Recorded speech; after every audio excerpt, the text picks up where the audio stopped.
വാഴ 2-വിൽ പേഴ്സണലി ഏറ്റവും ഇഷ്ടപ്പെട്ട പ്രകടനം ബിജുക്കുട്ടൻ്റെതാണ്.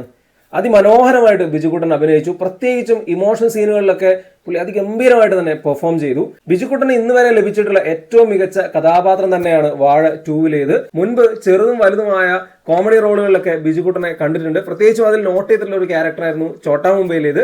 അതിനുശേഷം അദ്ദേഹത്തിൽ നിന്ന് അത്ര ഗംഭീരമായ വേഷങ്ങളൊന്നും വന്നിരുന്നില്ല. എന്നാൽ ഇപ്പോൾ വാഴ 2-വിൽ അദ്ദേഹം അതിമനോഹരമായിട്ട് അഭിനയിച്ചു. സിനിമയുടെ അവസാന ഭാഗത്തേക്കൊക്കെ വരുമ്പോൾ പുള്ളി സെന്റിമെന്റ് സീനുകളിലൊക്കെ ഗംഭീരമായിട്ട് തന്നെ പെർഫോം ചെയ്തു. അദ്ദേഹത്തിന്റെ കരിയറിൽ തന്നെ ഏറ്റവും ബെസ്റ്റ് പെർഫോമൻസ് തന്നെയാണ് നടത്തിയിരിക്കുന്നത്. സിനിമയിലെ ഏറ്റവും മികച്ച കഥാപാത്രങ്ങളിൽ ഒന്നുമാണ് ബിജുക്കുട്ടൻ്റെത്. മലയാളത്തിൽ പൊതുവെ ഇങ്ങനെ തന്നെയാണ് കണ്ടിട്ടുള്ളത്. നമ്മൾ പൊതുവെ കോമഡി റോളുകളിലൊക്കെ ചെറിയ ചെറിയ വേഷങ്ങളിലൊക്കെ ആയിട്ട് പോകുന്ന അഭിനേതാക്കൾ മികച്ച ഒരു വേഷം കിട്ടിയാൽ അതിഗംഭീരമായിട്ട് പെർഫോം ചെയ്യും. നമ്മുടെ മുമ്പിൽ ഒരുപാട് ഉദാഹരണങ്ങളുണ്ട്. കാരണം ദേശീയ അവാർഡും സംസ്ഥാന അവാർഡും നേടിയ സലീം കുമാറും അതുപോലെ സുരാജ് വെഞ്ഞാറമൂട് ഉൾപ്പെടെയുള്ള ആളുകളുണ്ട്. ഇപ്പോഴാണെങ്കിൽ ഇന്ദ്രൻസ് ഉൾപ്പെടെയുള്ളവരുണ്ട്.